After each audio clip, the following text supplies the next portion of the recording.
Welcome to my channel cool teaching classes. जैसे कि हम अपना चैप्टर 4 स्टार्ट कर चुके हैं, उसके भी हम 2 टॉपिक कंप्लीट कर चुके हैं। आज है हमारा 3rd टॉपिक जिसमें हम स्टडी करेंगे आइसोमेरिज्म। ठीक है, तो सबसे पहले हमें पता होना चाहिए कि आइसोमेरिज्म होता क्या है। आइसोमेरिज्म क्या होता है कि जब हमारे पास फॉर्मूला तो सेम हो, same molecular formula but different structural formula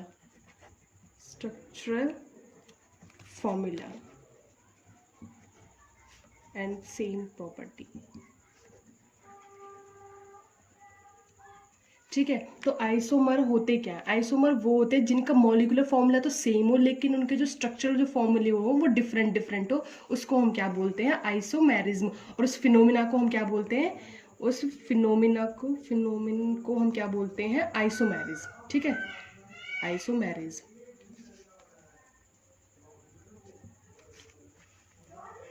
isomer, ठीक है। आइसोमर क्या होंगे? जब हमारा मॉलिक्यूलर फॉर्मूला क्या हो, सेम हो बट डिफरेंट स्ट्रक्चर फॉर्मूला हो, तो उसको हम बोलेंगे आइसोमर। उसके फिनोमिना को हम क्या बोलेंगे? आइसोमेरिज्म। ठीक है, तो अब हमें कोई एक एग्जांपल ले लेते हैं, जैसे कि ब्यूटेन ले लेते हैं हम। ब्यूटेन ले लिया हमने। अब ब्यूटेन का फॉर्मूला क्या होता है? CH3CH2CH3। ठीक है, अब हमें इसके क्या करना है? सेम मॉलिक्यूलर फॉर्मूला रहेगा लेकिन जो सबके स्ट्रक्चर वो अलग अलग बनेंगे। सबसे पहले हम बनाएंगे एन फॉर्म। ठीक है, तो एन फॉर्म में क्या होता है कि सिंपल जो हम लिख देते हैं CH2CH2CH3। ठीक है, ये तो क्या हो गया हमारा? ब्यूटेन, ब्यूटेन एन फॉर्म है। ठीक है, ये फिर हम बनाएंगे इसकी आइसोफॉर्म। ठीक है, आइसोफॉर्म में क्या होता है कि जैसे कि CH3 तो ये हमारा है तो ब्यूटेन ही, लेकिन मैंने क्या करा, इसकी एक ब्रांच नीचे की तरफ शिफ्ट कर दी, तो ये क्या बन गया हमारा? आइसोब्यूटेन। ठीक है, अगर हम जब हमारा एक ब्रांच नीचे की तरफ शिफ्ट हो जाती है तो उसको हम क्या बोलते हैं? आइसोब्यूटेन। और इसका जो आईयूपीएक नेम हो जाएगा वो होगा 2-मिथाइल प्रोपेन। ठीक है, अब इसकी जो थर्ड फॉर्म होती है वो होती है नियो में क्या होता है कि ब्रांच फॉर्म बन जाती है, जैसे कि CH3 और CH3, ये क्या बन जाएगा हमारा? 2,2-डाई-मिथाइल इथेन। ठीक है, ये क्या थे हमारे सारे? ब्यूटेन लिया था हमने 4 कार्बन लिए थे, लेकिन 4 कार्बन से हमने कितने? 3 स्ट्रक्चर बना लिए। ठीक है, तो इसको ही हम क्या बोलते हैं? आइसोमर्स। ठीक है, कि ब्यूटेन के अगर तुम्हारे पास कोई क्वेश्चन आ जाता है कि भाई ब्यूटेन के आइसोमर्स बनाओ, तो तुम कैसे बनाओगे? एक नियो फॉर्म, एक आइसोफॉर्म और एक एंड फॉर्म बना दोगे तो वो उसके क्या बन जाएंगे? आइसोमर्स बन जाएंगे। ठीक है, ये 2 मार्क्स में क्वेश्चन आ जाता है कि ब्यूटेन का बनाओ, हेक्सेन का बनाओ, हेप्टेन का। ठीक है, तो ये हमारा यहाँ पे ये वाला जो टॉपिक है वो कंप्लीट होता है आइसोमेरिज्म। और जो हमारा नेक्स्ट टॉपिक होगा वो होगा होमोलोगस सीरीज। ठीक है, कि होमोलोगस सीरीज होती क्या है। ठीक है, होमोलोगस सीरीज। ठीक है, होमोलोगस सीरीज। अब होमोलोगस सीरीज क्या होती है हमें ये पता होना चाहिए। तो होमोलोगस सीरीज क्या होती है कि वो सीरीज ऑफ ऑर्गेनिक कंपाउंड जिसमें सेम फंक्शनल ग्रुप हो लेकिन वो डिफर करे एक दूसरे से CH यूनिट में, उसको हम क्या बोलेंगे? Homologous series. मतलब कि ऑर्गेनिक कंपाउंड की एक सीरीज हो, ठीक है, उनका फंक्शनल ग्रुप है वो सेम होगा, बस उनमें क्या डिफरेंस आएगा कि वो जैसे जैसे आगे आगे बढ़ते जाएंगे, जैसे एक यूनिट आगे बढ़ेंगे तो उसमें CH2 का डिफरेंस आ जाएगा, बस उसको हम क्या बोलते हैं? Homologous series. तो series of organic compounds having same functional group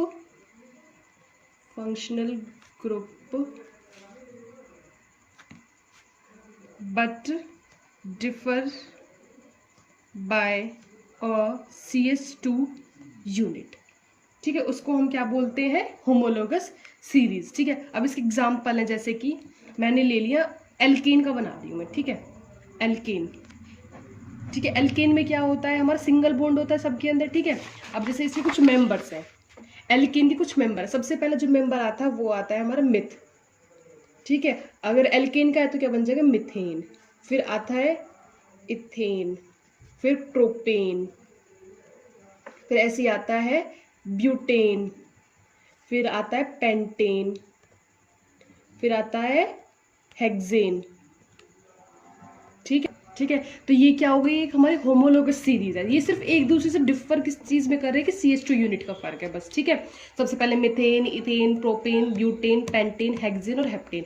अब मिथेन में क्या होता है कि सिर्फ एक कार्बन होगा CH3, और इथेन में क्या हो जाएगा CH3, ठीक है।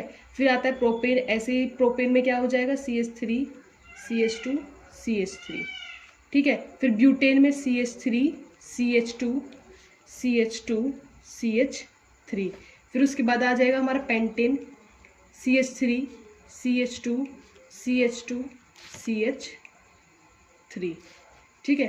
फिर आ जाएगा हेक्सेन, ऐसे CH3, CH2, CH2, CH2, CH2 and CH3।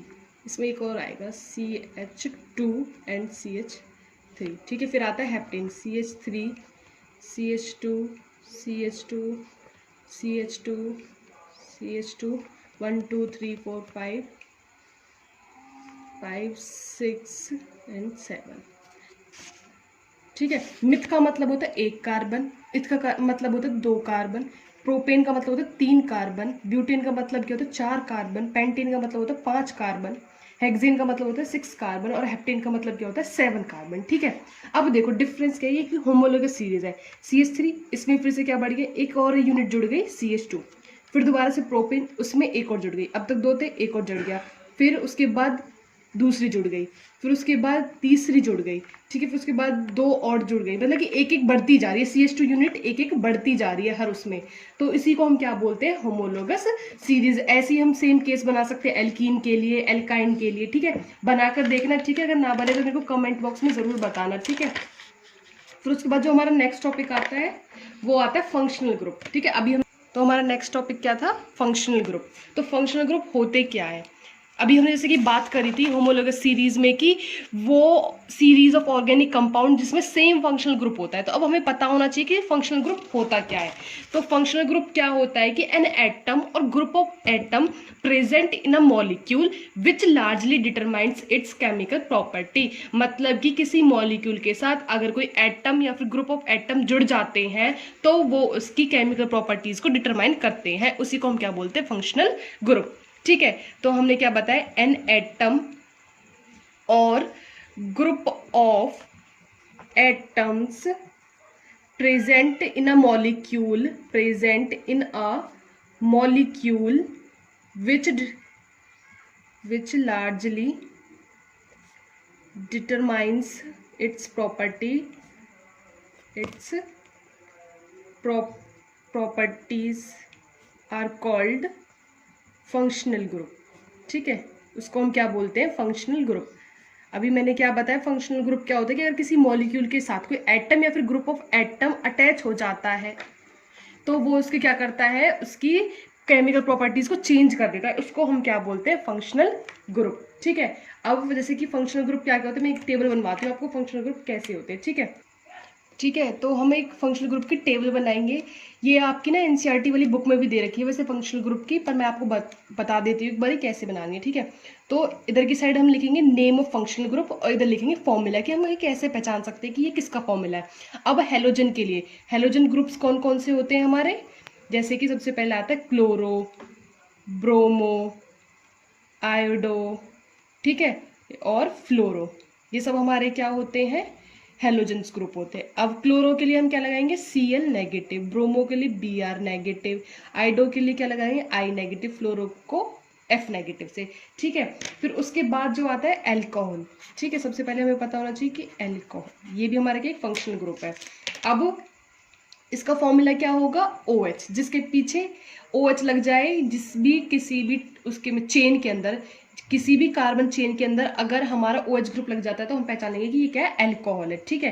फिर सेकंड आता है हमारा एल्डिहाइड, ठीक है, एल्डिहाइड का जो फॉर्मूला होता है वो क्या होता है, CHO, ठीक है, CHO या फिर C डबल बॉन्ड O और H, इस तरीके से, ठीक है। तो उसको हम पहचान लेंगे कि ये एल्डिहाइड है। फिर कीटोन के लिए जो आता है वो होता है C डबल बॉन्ड O। अगर किसी भी चेन के अंदर आपको बीच में ऐसे दिख जाए C डबल बॉन्ड O तो वो हमारा क्या आता है, कीटोन। फिर कार्बोक्सिलिक एसिड क्या होता है, कार्बोक्सिलिक एसिड। ठीक है, तो उसके लिए हम क्या लिखते हैं, C डबल बॉन्ड OOH। ठीक है, या तो ऐसे लिखेंगे या फिर C डबल बॉन्ड O और OH। इसको हम क्या लिखते हैं, कार्बोक्सिलिक एसिड। ठीक है, और हमारे एल्केन और एल्कीन आपको पता ही है, एल्केन आ जाएगा तो सिंगल बॉन्ड होता है, उसका सिंगल बॉन्ड है। अगर एल्कीन आ जाता है तो हमारा क्या होता है, उसके लिए डबल बॉन्ड होता है। अगर हमारा क्या आ जाता है, एल्काइन आ जाता है। ठीक है, एल्काइन मैं आपको इधर बता देती हूँ। ठीक है, एल्काइन, तो एल्काइन के लिए क्या आता है, ट्रिपल बॉन्ड। ठीक है, ये हमारी क्या है, फंक्शनल ग्रुप की टेबल है। इसमें क्या क्या देखो एक बारी ध्यान से कि हेलोजन ग्रुप्स में हमारे आते क्या, क्लोरो ब्रोमो आइडो, ये सब आते हैं। इनके फॉर्मूले ClBr, F और आयोडीन। ठीक है, फिर आता है एल्कोहल। एल्कोहल में क्या होता है, हमारा OH ग्रुप होता है। अगर हम एल्डिहाइड की बात करें तो CHO होता है, और उसको लिखते हैं कैसे, C डबल बॉन्ड O और H। फिर कीटोन आता है, कीटोन हमेशा बीच में लिखा जाता है, C मतलब कोई कार्बन चेन होगी उसके बीच में आ जाएगा। ठीक है, और कार्बोक्सिलिक के लिए कैसे लिखते हैं, COOH या फिर C डबल बॉन्ड O और OH। ठीक है, एल्कीन के लिए सिंगल बॉन्ड, एल्कीन के लिए डबल बॉन्ड, और एल्काइन के लिए क्या होता है, ट्रिपल बॉन्ड होता है।